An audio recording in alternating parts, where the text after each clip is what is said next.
Welcome back to Real Geek Media. It is Thursday, March 13th, 2025. Today, we're going to find out what happens when birds decide they've had enough of us. But first, before we get into that, we're here with author Christopher Michael Blake. I'm Hayden Stoll. Christopher, what are we up to? Hayden, I'm doing the rump shaker while my retirement just goes down the drain. And on top of that, I have some memory loss this week. Uh-oh. I handed my wife the laundry and told her I can no longer participate for Mr. Trump in any women's sports. And she backslapped me after. I don't remember what happened after that. It was all a blur. Oh. Yeah. Oh boy. Yeah. Yeah. I hear you. Times are changing. They are. So we watched Alfred Hitchcock's The Birds from 1963, and this is a movie that I have not seen in easily 30, maybe 35 years. It's been hard to bring it back up. It's been a long time since I've seen it. We're going to find out if this was a terrifyingly brilliant movie or just a chaotic mess of feathers and plastic props. It was based on a short story by Daphne du Maurier. I don't know if you're familiar with that story. No. Similar in premise, but very different in the film version. It seems like Hitchcock abandons most of that plot and just kind of went off on his own. Here we are set in this sleepy town of Bodega Bay. We have Melody Daniels, played by Tippi Hedren. She arrives in San Francisco looking for a bird pet shop. That's where she's at. And we just kind of move the story along. She runs into a man, Mitch Bremer, and she has an interest in him, and then we're off to Bodega Bay. Right, I just want to hit time out right there. Go. I thought the best part of this movie was the pet store interaction, the push-pull between these two characters, where she comes out lying to him, pretending that she's a bird salesperson. And he knows the entire time she's not. And he keeps correcting her, and she's still playing around. And it comes to find out he actually knows who she is and that she's a professional liar and likes to play pranks on people. That was great. And, look, the push-pull between these two characters. Yeah. And I wish the movie had ended right there. I really do. And that's just my personal opinion.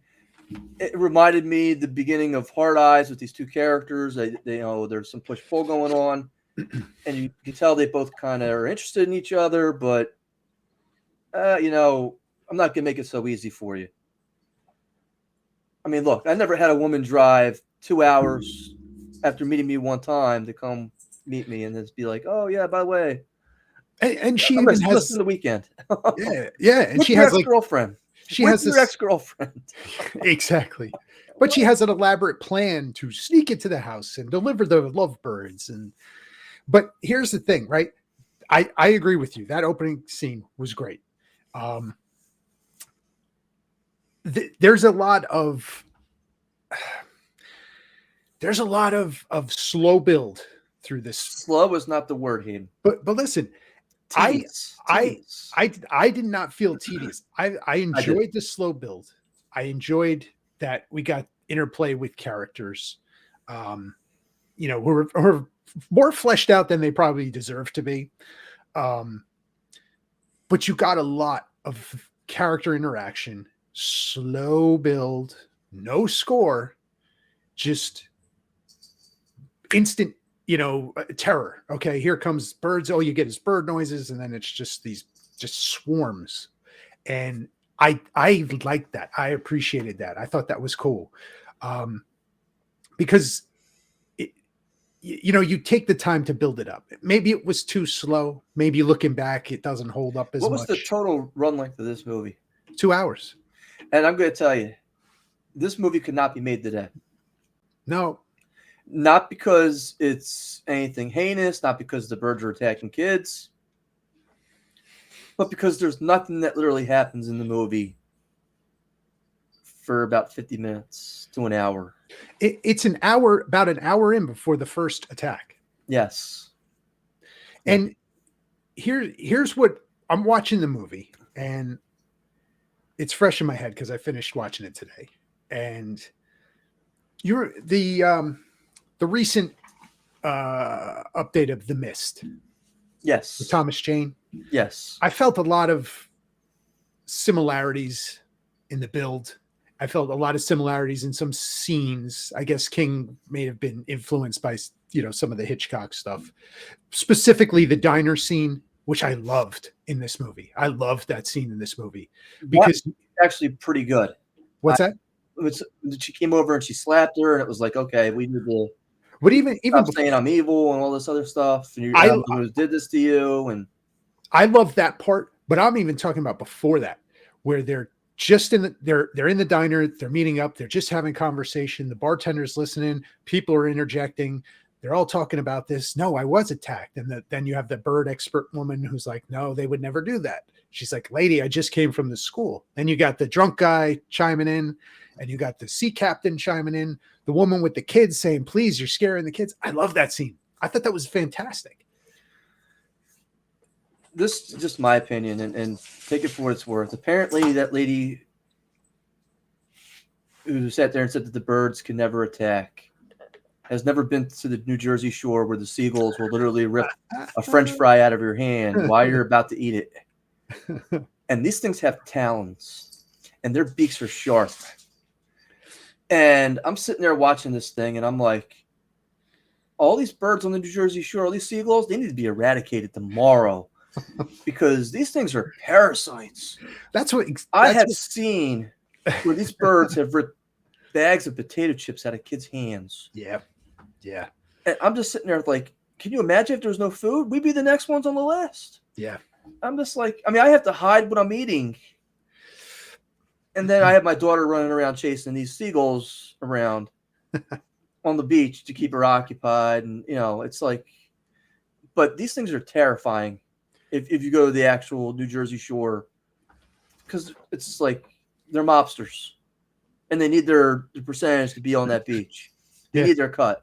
Yeah, you got the Tony Soprano over there of seagulls sitting there. Hey, I need my French fry. Yeah, so this entire thing is totally plausible. I'm not saying it's not. I'm just saying it was just so long to get there. And not to jump ahead of you, because I know you were getting into the rest of the film, but I'm going to let you continue, Hayden. I don't want to keep telling jokes over what you were talking about. It's a little rude of me. No, listen, with that diner scene, what I liked about it is, right, we've had an attack. This was the schoolyard attack. And I was just going to talk about that real quick. The build up to this scene, the school attack, right? You have Melanie. She tries to go into the classroom. They wave her off because they're doing like a singing lesson, right? So she goes out. She's going to smoke a cigarette. She finds a place to sit, and it's right by the playground. So she's sitting there, her back's to the playground. She's just smoking her cigarette. And here, we, the audience, see it because we're seeing the jungle gym behind her. 2 birds, 6 birds, 8 birds. By the time she finishes the cigarette and turns around, it is covered with birds. And I love that buildup. That is so good. That is so good. And stuff like that just isn't done anymore. No. And it's just you're just, a lot of what we get now is just, it's in your face. Here it is. This is just eerie and slow. And the cinematography is deliberate. And you have just, scenes throughout this where it's a boat going across the screen or a car going across the screen, and you're all the way back watching the dust trail. And those are beautiful shots. I love that. And to fit that into a movie like this, it's genius. It's great. It looks fantastic. Even the effects of the birds for the time, 1963. Like I watched it, I was like, I wonder how they did that. right? Like I know there's plastic props all over the place and towards the end of that, right? But when they swarm and they come out of the chimney into the house, it's just like, whoa, like that's a pretty Yeah. cool effect how they did that.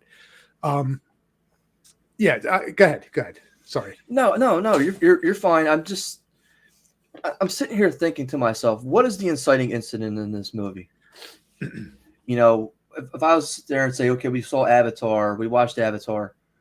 The inciting incident is he arrives on the planet after his brother's death, and he's getting ready to go mind meld with this being that's supposed to be his brother's creature, the giant blue guy.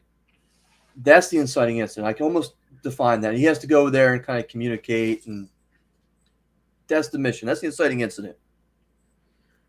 Here, I'm like, is the inciting incident, okay, she's going to play a prank on this guy by delivering the lovebirds? Or is it the initial seagull kind of attack? Do we need to know? Is it scarier not having one? But you need, I mean, that's like one of the things that's writer 101 for me is like, okay, where's the inciting incident in this whole thing? And again, getting almost an hour into the film before something finally happens is like, and maybe I'm a little bit spoiled. Like when I watched the movie Rope, have you seen that? No. Alfred Hitchcock. The inciting incident is immediate. It's James Stewart. He plays a professor.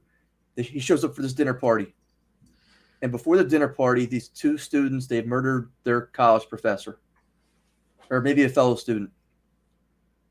And they're talking about there's no dead body scene in the entire movie. And they strangled him. And they're both holding onto the rope, these two kids. And they're like, what do we do with this body? The party's starting in a couple minutes. People are going to be here. And one of the guys goes, wouldn't it be fun if everybody laid their drinks on him? Well, how are we going to do that? We'll put him in this chest, and we'll put a tablecloth on top of the chest. The inciting incident is the first opening scene in the movie. It's the first 2 minutes of the movie. You know what it is. You watch Psycho. And it takes a long time to build to the Norman Bates scene. Right. Yep. But the inciting incident is not the Norman Bates scene. It's her decision to steal the money. Right. So is it her decision to drive to Bodega Bay that sets this whole thing off? Because really, she doesn't have to be a part of this whole thing. She didn't cause these birds to come. Right. It was going to happen anyway. Yeah. Right. So where's her, is it her meeting this guy and deciding, well, I had to go flirt with him for the weekend? All this was going to happen anyway. It's just her involvement with that. Is that the inciting incident? And I'm kind of thinking to myself, it's a little weak. And then she's kind of forced to stay there for the weekend. And, and then she's like, oh, I have to stay with this girl who's to be her ex-girlfriend. And I'm sitting here thinking, yeah, that's not going to go over so well. And I just was like, wow, okay, that's a little thin. And, maybe for me watching other Hitchcock films, if I watched the movie where they were on the submarine and they're, and which is a great movie. It's I forget the name of it, but it's a submarine. It's a torpedo that hits. That's the inciting incident. You know what the inciting incident is. This one here, I was a little confused in terms of what the inciting incident is. Is it that she got caught in a lie and she had to come out and prove herself? I didn't know. But in terms of the CGI, like you were talking about, because again, CGI didn't really exist back then. I think that they had like a screen that they put over with all those fake birds coming in. And then they put the scene in the front. Right. And that's how it was kind of done. And like this way they could swing their arms wildly without actually harming any birds. Yeah. It looked great. I mean, it did. And I hear what you're saying.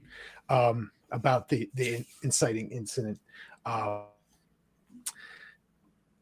Did you have any scenes in this where you were like, "Wow, that was really good"? Outside of like the opening scene, like we're talking like unsettling or eerie or the attack scenes or anything. There were a few where I was like, "Wow, that was actually really well done." You mentioned one where the birds were coming down in the chimney. The other one where Melanie character goes into the spare room because she hears this noise upstairs. And then she gets trapped in that room. And I'm thinking, look, no offense. I could smash a couple of those things. But again, I have seen these seagulls be vicious. And if they wanted to peck your eyes out and eat your ears and eat my nose hair, they could do that. I mean, it just has to be enough of them because eventually I'm going to be worn out and tired. And these things, I mean, if you've seen them frenzied, I mean, forget about it. It's just so that scene I thought was very well done, and then them getting her out of there I thought was a little over the top. But with that scene, what I really enjoyed that scene too. I thought it was terrifying, and one little thing in that scene that I thought was really really good was when you're getting the shot, the close up of her face, and her eyes go wide, and you see the panic and just the terror that is like going through her, and she can't get the knob of the door. No matter what she's doing, she just can't get the knob of the door. And I thought that was great. It was done so well that you feel her panic and her just terror to the point where she can't do a simple thing like just open the door, right? She's just overcome. I thought that was wonderful. And another scene similar to that I really liked was the phone booth scene where right out of the diner where the attack and the cars explode and she's in the phone booth and you're getting like first person. Here's the birds flying around, all this chaos going on outside, cars exploding, fire department trying to put out the fire, getting overrun, the horse and carriage flipping over. And then, she tries to get out a couple times and she's getting nipped and you get the overhead view and it was so well shot and it was so well acted. Just Tippi Hedren was just so good in this movie as far as like just the terror and the shock and the fear and just the way it was shot was just so good. Like a first person in a phone booth. Like, yeah, that's genius, right? Like glass all around, the birds are attacking, you're seeing everything behind it. That is just, even when like the fire department shoots the hose, it gets out of the hands and it shoots the glass. She's just like, she flinches when the water comes. I thought it was genius. It was great. It was so well done. I can't take anything away from the cinematography in this movie or the direction in this movie. The reason I picked it, I was in a film class and they showed us the scene at the schoolhouse that you had mentioned where she's outside, she's smoking a cigarette, and the birds just keep appearing. And that's what drew me to this picture because I had never seen it before. This is my first time. But then she runs back inside. She's like, no, we have to go outside. We have to run back to the town. And I'm like, I don't know if that would be such a great idea. I'm like, maybe it's time to It's gonna hunker down. Yeah, maybe it's not time to go somewhere. We got to just sit here and just maybe we'll put some curtains up and maybe start, maybe is there a basement in here we can kind of flee to or so that to me was a little over the top. And don't get me wrong, watching the kids get attacked was a little brutal. I mean, I was like, oof, it was, one bird's in the kid's hair and the other kid gets knocked down and they're picking him up. And I was like, wow, okay, that's pretty cool. But I mean, again, if those birds wanted to pick apart somebody, and you get a flock of those things, especially those seagulls, because they are just nasty. Yeah. That's what I resembled most with this picture, or identified most with this picture, was the seagulls and how nasty they are. Yeah. When that thing swoops down and nips her in the hair. On the boat, yeah. And I'm like, I could see that happen in my bald head. I was like, oh. You feel it. You flinch. You're like, yeah. Yeah. Because we all know, especially in the Jersey Shore, with those seagulls, like you had said before, man, they're vicious. Vicious. And those things have talons. I mean, there's those claws that they kind of reach out and like, it's like, wow. Yeah. What did you think about the ending? I hated it. Okay. It didn't leave anything for resolution. I'm sitting there thinking to myself, well, am I really going on that porch with all those birds sitting out there? Oh, hey, can you go back inside and go get those lovebirds for me? Yeah, I don't think so. Nowadays, they would have, I can tell you what Hollywood would do today. The main character would run into a nuclear power plant or a burning barn and drag all the birds in there with them, and then it would explode. And then they would walk out unfazed. Somehow I made it out. And you don't get that feeling with this. In fact, they even sit there and said, we don't know what the cause of this is. Yeah. We don't know if it's hysteria. And you're just kind of driving off into the sunset, and the town has just been taken over by these birds. And you're like, it's no rhyme or reason why it happened, or no explanation is ever given. But the ending for me just left so many, especially after sitting there for 2 hours, and you're like, okay, you know, it's random attacks. They're just attacking during random parts of the day. Was it a military experiment? Was wavelengths? Was it a satellite? We'll never know. Was it nature? A But virus? do you need to know? Is it No. scarier not knowing? And I of like, okay, there's no resolution here, right? After 2 hours, I get it. But I think what's scariest about that is that there is no resolution, and it's bleak, and it's just dread as they leave the house, knowing they survived this day, but wherever they go, it's going to be the same thing over and over until it ends. It could be. It could be, but that's how it leaves you. The terror that they had in that house that night, they were going to get in. The birds were going to get in at some point. Like, but they were already in upstairs. Upstairs, right? It was only a matter of time. Right. So, okay, you have a temporary reprieve in the car, but it's just small victory. But tomorrow, we may not be here. I see. I like the ending. I like that. That just, man, it's a gut punch. We're not getting an answer, and yeah, these people you spent 2 hours with, they might not be here when the credits roll. After that, they may be gone, right? There may be one more day in their lives. I thought that was a good ending. Give me that gut punch every now and then. I don't want a resolution all the time. Like, I enjoyed it. I thought it was cool. Because usually you're getting that, right? You're getting some kind of, okay, I know what it's over. Like you said, nowadays they would, Pied Piper these things and blow everything up. Evil's punished, good wins. But this, you don't get that. And I thought it was cool. I liked it. Yeah, again, watching so many Hitchcock movies that I've seen, this was not my favorite. And again, this is what he's most well known for, almost. This and Psycho. Mm-hmm. And for me to walk out being like, it wasn't as good as I thought it was going to be. That was just my opinion. Maybe I was just over, I had such high expectations for it, and it just didn't deliver for me. But that's just my opinion. I mean, it wasn't a terrible film. I just felt for 2 hours. It could have been an hour and a half, Aiden.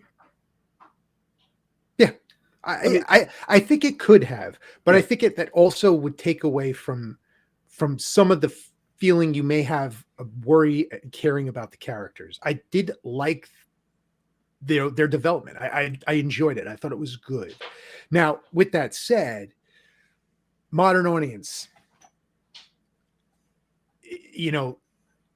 slow tension can work, but does it feel outdated? Maybe. I wouldn't say it's outdated. I just got done seeing the movie Monkey this week. Mm-hmm. Not a good movie, not by any stretch of the imagination. But it has some pretty cool death scenes in there. That's all it really kind of has going for it, is the death scenes. So if you're into death scenes, see the Monkey. But it kicks it right off. Like, and something bad's going to happen in the first 2 minutes. You get the sense of, wow, okay. And it's a pretty cool death scene. And you're like, holy shit. What did I just watch? And then it's like, okay. And it continues. And there's some tongue-in-cheek stuff going on. And some family plot building stuff that kind of goes on that's not very well done. But you could just tell right away what this movie's going to kind of be about. With the birds, you got her maybe jumping into, in Italy, the fountain, and it's kind of misconstrued that, everything wasn't painted the way it happened. And, there are rival newspaper companies that are out there to hurt my father or hurt me. And, what you hear is not exactly everything that kind of happens. And it shifts the dynamic and perspective of, I just got done blaming her for being a party animal or a party girl. Right. Or not having any morals, to now, maybe I'm the one without morals because I'm blaming her for, before I even know who she is. And I'm just trying to and she made all this effort to come out here and everything else. Mm-hmm. And I'm not giving her a benefit of the doubt from the get-go. I enjoyed that scene. Mm-hmm. I was like, okay, yep. That to me is like, okay, we all judge, whether we want to admit it or not. That's who we are. We're people. As soon as we see something, it's right, it's wrong. We often don't think about the gray areas or, hey, this person's perspective or that person's perspective. It's right or it's wrong. And that to me struck a huge chord with me in this movie. Mm-hmm. Mm-hmm. That kind of, and it was very small, very minute detail, but for me, that played a big part of what was going on in the mother, and here she is, hand and foot on the mother, and the mother's really not appreciate of her. Right. The mother's Right. like, well, I want my son to be happy. And it was Mrs. Bates for a minute there. I just don't really think you're the one. Yeah. You want some more tea, dear? Yeah, absolutely. Thank you. Yeah. Yeah. Well, this is me. Let me ask you this question. Do you think a remake would work? Yes. Yeah? Yes, with the caveat. Okay. It would have to be like a Sharknado. Really? Look, low budget. Really? Why not? I mean, seagulls tear on the Jersey Shore. You have a flock of seagulls attacking people on Island State Park Beach and just ripping into people, clawing at their eyes. And then you have these lifeguards who are trying to save people, or who are maybe trapped inside one of those things, or you could do it.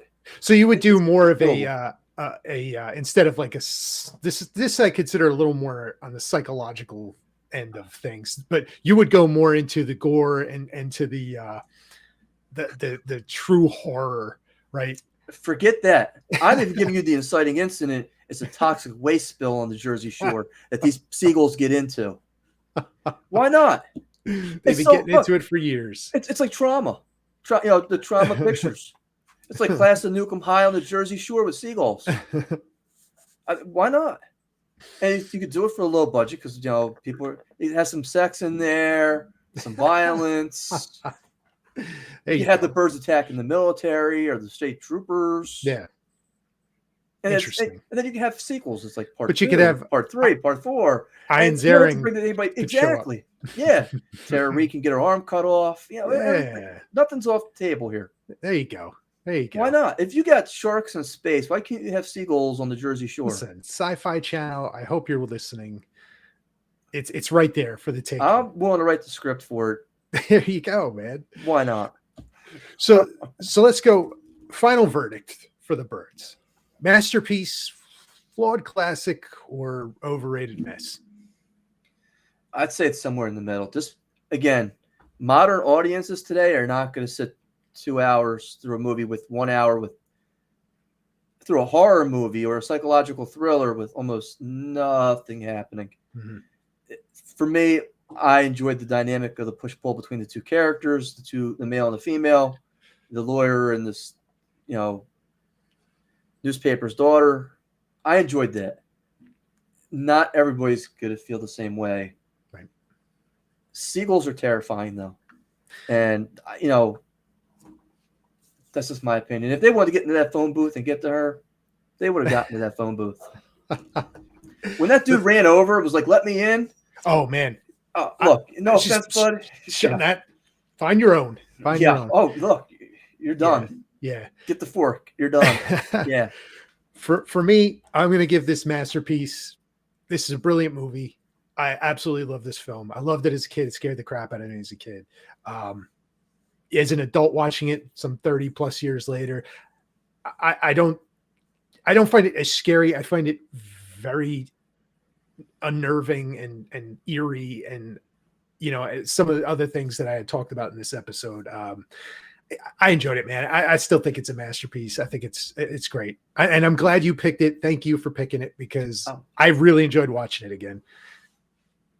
Again, I had never seen it. I like Hitchcock movies. I Should we do another Hitchcock movie? Should we sneak one in this year? We'll see what we can do. We got. I haven't mentioned this before, Hayden. Next week we have, 2 weeks from now, we have Oshel High coming on. He's a DJ. He's a biblical scholar. I met him at WildCon back in January, and we're going to be discussing some conspiracy theories as well as the movie Jaws. And then hopefully in April sometime we're going to have, I'm very excited about this guest, the owners from Freehold Ghost Tours coming on board. So I'm hoping, and then maybe Jason Lasseter from Jason Talks About or Tanks Talks About It. I'm hoping to get him into. We run a very tight schedule around here, and I think we have a lot of fun movies coming up too. I mean, Jaws is nothing to skeet about. Dead Heat. Listen, Chopping Mall. We got all kinds of heat. We got your regular heat. We got your dead heat. We got your body heat. All coming this year. I forgot about that. Yeah, I forgot about that. We got heat everywhere. But the good thing about this program is that we're not just picking new movies to sit here and review and critique. Is that we could pull a classic out and say, okay, was this worth watching? How did it hold up? What do you think? And that's the beauty of this. And at the time in 1963, this was revolutionary. I mean, the birds attacking the kids and the make sure no birds get hurt. I mean, those were not fake birds sitting on that patio when they're walking out at the end. Yeah. Those things are looking at them like, yeah, you talking to me? And it begs a question just real quick along those lines. Like the scenes where you see the hand, like he's reaching to pull the shutter and they're getting him. Or the stunt person is there just picking him apart. Like that stuff was like, it really makes you just like, ooh, like wince every time you see it. But yeah, continue. Sorry. No, you're good. Hayden, where would you go if you wanted to sell your trained bird? Oh, I'd come right here. RealGeekMedia.com. We are your advertising source. If you wanted to have a mid-roll right now here on our show, we could be talking about your product. Hayden, what's our price? $30. You can't buy McDonald's Happy Meals for that price nowadays. You can't. You're spending minimum for two people, $28 and some change for just two people. I can't imagine a family of four eating at McDonald's using the app or not. But here, this is immortalized. Anytime anybody picks up this podcast, you're going to be hearing about your product. Hayden, what else do you get if you go ahead and decide to advertise with us? I mean, you're getting up to 4 advertisements a month. Getting a lot. In addition to our website, we're also on what kind of platforms are you on, Hayden? We're over on Paranormal 24/7, X, Twitch, here on YouTube as well, RSS feed. We're everywhere. TikTok. Worldwide. That's for the low price of $30.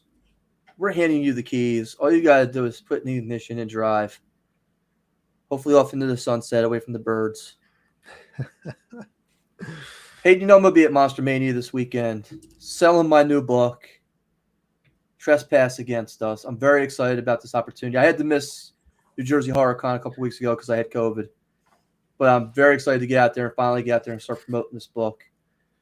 It was very personal to me. Right now, I'm reading another haunted house type book by Riley Sager, and it's so well done, his book. And then I think, wow, how proud I am to have written my book. And again, it's not about a haunted house. It's about the fear of neighbors and being locked in and not being able to go to the police about stuff and not having people believe what you're saying and the paranoia that kind of accompanies that. That's what Trespass Against Us is about. And again, if you're looking for those kinds of psychological thrillers or you're a fan of the birds and you like have to think about things, because nothing comes easy. It's not just I'm going to hit you right upside the jaw and give you horror or give you terror. I'm going to make you think about it. And then I'm going to flip the script at the end, which is what I did with Trespass Against Us. Nice. Look, it's on Amazon.com. It's on ChristopherMichaelBlake.com. And again, the great thing is anytime anybody pulls up this podcast, that advertisement will play, and your advertisement could be here just for $30. Just go to our website, www.realgeekmedia.com, and we could be advertising for you, just like I just did with my book, Trespass Against Us. Hayden, we're going to pivot like we always do, and we're going to be talking some box office totals. Let's go.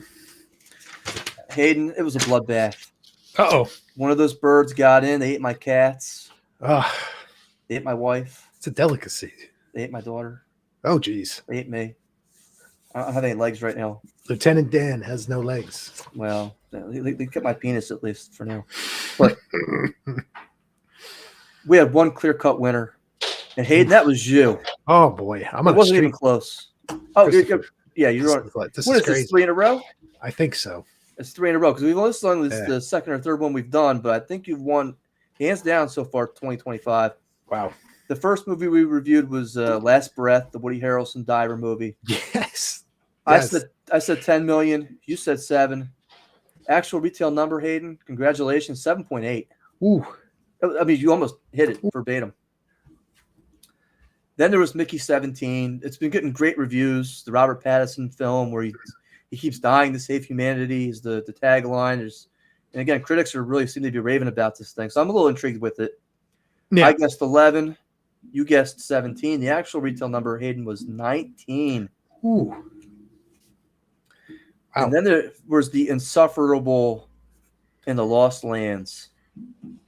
Oh Batista, boy, Dave Bautista, George R.R. Martin, Mia Jovovich. Look, I still think she's hot, but you know, Wes Anderson. I don't know. I guessed 11. You guessed 8. Well, it turns out even George R.R. Martin can't buy enough movie tickets to sell this one. Actual retail number, Hayden. Ready for this? Ready. Do you have a guess on what it was? Ooh, was it lower than it's got to be bad. It was 1.2. 1. Ooh. 1. It was just terrible. That's bad. That's bad. Yeah, it was not good. But as always, there's always a chance for redemption for me. Yes. And it comes this week with 4 movies. 4. Let's go. 4. The first is the Jack Quaid movie Novocaine. Oh boy. You know, is it me or does he play like a hapless kind of pathetic guy in everything? Not that he's not good at it. He's good at that, right? Like I don't mind Jack Quaid. I think he's pretty good. I don't know if you've watched The Boys. I think yes, I love The Boys too. Yeah, I kind of feel like they could have replaced him with anybody in that movie though, or the show though. It's just my feeling. I wanted to see Companion because it looks good. Right? Is that streaming now? I think. Well, I'm not paying $20 yet. Yeah. I'll wait till it comes down to $4.99, or maybe it goes on Peacock for free. Yeah. But he kind of reminds me of that Bill Paxton type role where he plays the geek in the beginning of his career. Yeah. And then maybe he starts building into more military type roles and serious type roles later on in his career. I could see that for him. Yeah. Who was the actor who played it was in Aliens, the one who brought the alien on board and was like trying to inseminate?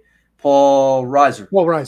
Burke. He reminds me of him too. Yeah. Okay. So he has I that could kind see of that. like a squirmy, like weasel type character. You know, he's good at playing that. Like he would be good at playing that, right? Like he just has that punchable face, and he's very like natural, right? You know, he doesn't feel like rehearsed. It's just like energy, just going.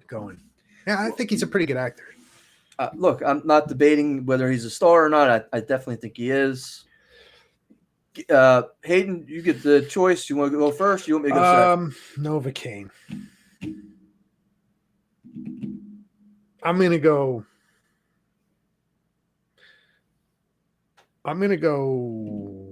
11. That was my first guess. Oh, so boy. I think it's a good number. My question is does anybody actually want to see this? See, it looks like a streaming movie. Yeah, it like something that Jason Statham would have done 20 years ago. But this is the difference. He has that hardworking man movie coming out in about 2 weeks. I'm gonna go see that. I like Statham. And not that it's not the same character in every movie, because it is. Right. It's not because he doesn't beat up everybody in every movie the same way, because he does. Yep. But it's because I am a Statham fan. Yep. And I could possibly be a fat body double. But I'm going to have to go lower with this one. Here. Okay. I'm going to go 9.5. All right. It's just only because I don't know. Yeah. From what I've seen in the trailers, or anything in that trailer that makes me want to, and you kind of figured out that his girlfriend gets kidnapped during a bank robbery or whatever. You get the feeling, she's probably in on it already, and I'm just like, right. Well, right. If I'm guessing that from the trailer, It Do does I not really bode need to well. go see this thing? Does not bode well. Which is a direct correlation with our next movie coming up, which leaves a lot to be desired because we Okay. haven't told you a lot about it, other than it's a spy flick, and that's Black Bag. I'm intrigued by Black Bag. This is the movie I would go see this weekend, and I still think Novocaine beats it though. That's the problem. The thing is, I think Novocaine has more broader appeal. Steven Soderbergh tends to make a little more on the artsy side of movies. Like when he was big and he was putting out Ocean's 11 and making millions of dollars, right? He was big. But since then, it's a lot of like artsy kind of, niche movies. I don't think this one is going to be, I mean, I'll let you go first because I just went first. So I want to see it, but I just don't think it's going to I know hit Pierce the box Bronson's kind of in the side of it, and who is it? David from Michael Fassbender. Yeah, I love him as an actor. I think he's amazing. Yeah. And you got who was the other one? Kate Blanchett. I could do without her. But a good cast. Oh yeah, but my question to you is: does this movie beat Novocaine this weekend? And I don't think so. And that's the problem I have is because it should, because it looks like a better movie overall. Mm-hmm. Mm-hmm. If I'm gonna spend $20 and then spend another 25 in popcorn and Twizzlers and everything else, I'm gonna make sure that the movie I'm watching for 2 hours is entertaining. Mm-hmm. And Novocaine, okay, he gets a meat hook thrown in him. He's like, oh, I don't even feel that. I think that's like the draw for that movie, right? The schlocky. Oh, I got stabbed in the neck.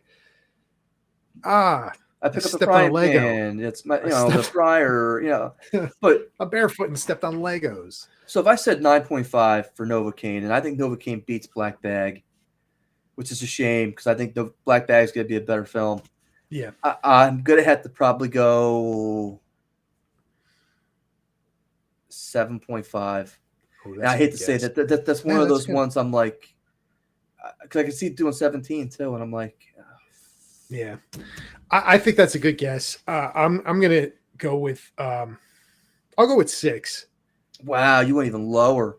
But I thought for sure I laid you up there. I thought for sure you were gonna go over. I liked. Soderbergh has such appeal for me, right? Like I love whether it's a good one or a bad one, it's still entertaining and it's not cookie cutter. It's different, right? He's just churns out a lot of films too. So like I would definitely out of those two, Black Bag would take my money, but I just don't, it doesn't have the broader appeal of Novocaine because it's Novocaine is kind of like I said, it's a little mindless, Black Bag is probably a little more cerebral. That'll keep people away, I think. The next movie, Hayden, talk about cerebral. Gonna make you think. High up on your list to see this year. Okay. Snow White. Oh my God. Oh my God. This one. You hear they canceled the premiere for this? Did you hear that? Yes, I did. Oh, buddy. That does not bode well. Outside of this thing being an absolute box office disaster, people are going to see it opening weekend.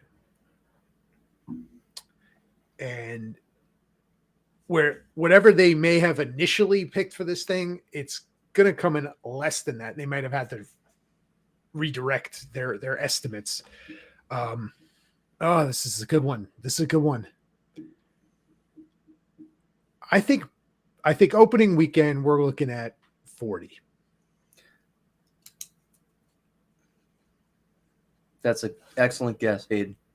But week 2, it's gone, man. It's gonna be toilet. Are there enough parents out there who will still take their little girls to go see this? Yes. And what else has come out recently? Dogman, Sonic 3. Not much. That's not much.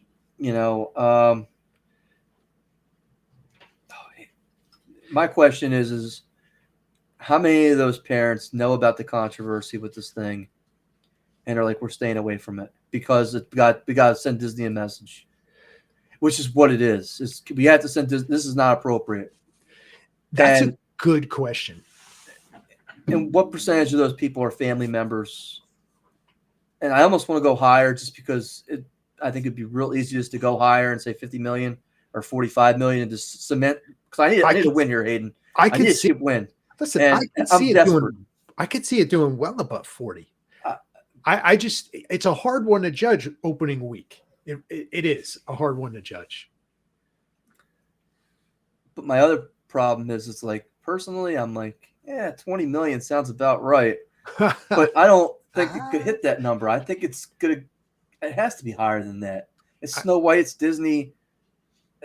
People are still going to go to the movies on a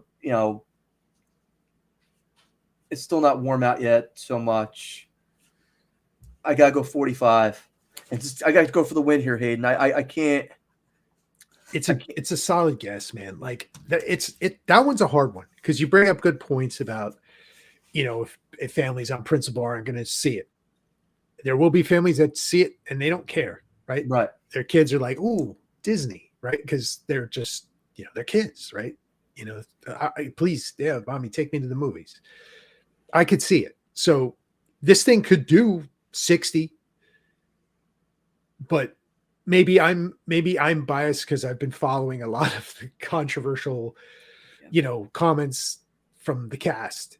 And, now even recently we're seeing things about the little people calling out Disney for using CGI for those characters. So there's a lot of stuff coming to a head with this thing.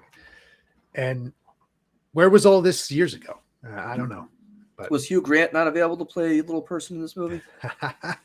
Just asking for a friend. Fair question. Hayden, the last movie was a movie nobody cares about. Ready. But it's got a real famous actor, and I think he's playing double roles in this movie. It's the De Niro movie, The Alto Knights. Ooh, I don't even know about this thing. Exactly, and nobody does. But sure enough, I went to Marquee, 2 days ago. Oh, okay. I'm looking at it right now. And I don't think anybody's going to see this thing. I don't think anybody's talking about it. I don't think anybody cares. Huh. Frank Costello. That's interesting. Oh boy.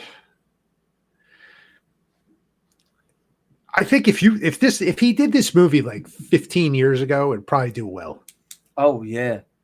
I think it's just this. Do people are they going to flock to see De Niro anymore? No. I just don't think he's the draw. This probably should have gone straight to streaming. Basically, is my opinion. He just played the president in a movie, didn't he? I don't know. Yeah, this is an interesting one. All right. You want to go first? You want me to grab that one? I will go. Okay. On the heels of Megapolis's huge success. Great success. I'm gonna have to go 7 million. That sounds like a pretty solid one. That's just my guess. I could see it being lower, actually, though. Yeah, I'm gonna roll in with. I'm gonna go 5. Okay. I don't even think this thing may be the Dave Bautista movie of the week with 1 million. It's very possible. I mean, is anybody else even in this movie other than De Niro? I mean, I don't even know. But I mean, it's De Niro twice. It isn't being advertised. No, it's not. No, I never even heard of it. So you just said it, and that's the thing. I'm like, it's not good. The only reason I know is because I went to the movies this week. That was one of the trailers, and I was like, okay. And the trailer wasn't real specific as to what was going on. I was like, it was left me guessing. It was like, yeah, what am I like? What's the movie about? Yeah, I know he's a gangster of some kind. I don't know what he's kind of. I mean, you see De Niro, you see gangster. Okay, that's right. Not getting me to the theater. Right. It's like It may have at one point, but not anymore. No. Last word here, Hayden. Give me your last words for today. Last words for today. St. Patty's Day next week. Happy St. Patty's Day, everybody. To add on to that, if you have not seen the movie, I sent you the trailer yesterday. Yes. In the Land of Saints and Sinners, Liam Neeson, Denny Gleason. I couldn't believe what a good movie this was. It came out last year. I saw it on Amazon Prime. I thought Liam Neeson had basically mailed it in for whatever paycheck he could get at this point in his career. This was a real good movie. It had Seared Hands in it. Colm Meaney was in it from Star Trek Next Generation. He's always good in anything, though. Yeah. Doesn't matter his age. He's Yeah. just always good. I really enjoyed this movie. The script was outstandingly done, and I was just so jealous. I was like, wow. The director, the cinematography, the acting, everything was top notch. If you haven't seen In the Land of Saints and Sinners, check it out. Highly recommended. That and the new Reacher season, I really like that so far too. Okay. There you go. You heard it here. Well, thank you for joining us for our review of The Birds and our box office and our little, tidbits of information. We appreciate you watching. Subscribe, please, if you haven't already. And check us out in 2 weeks. We are going to be back with, is Jaws next? Jaws next. Jaws is next. Yes. We're sticking with animal horror. We're coming back with Jaws. All right. So thanks for watching. We'll see you guys next time.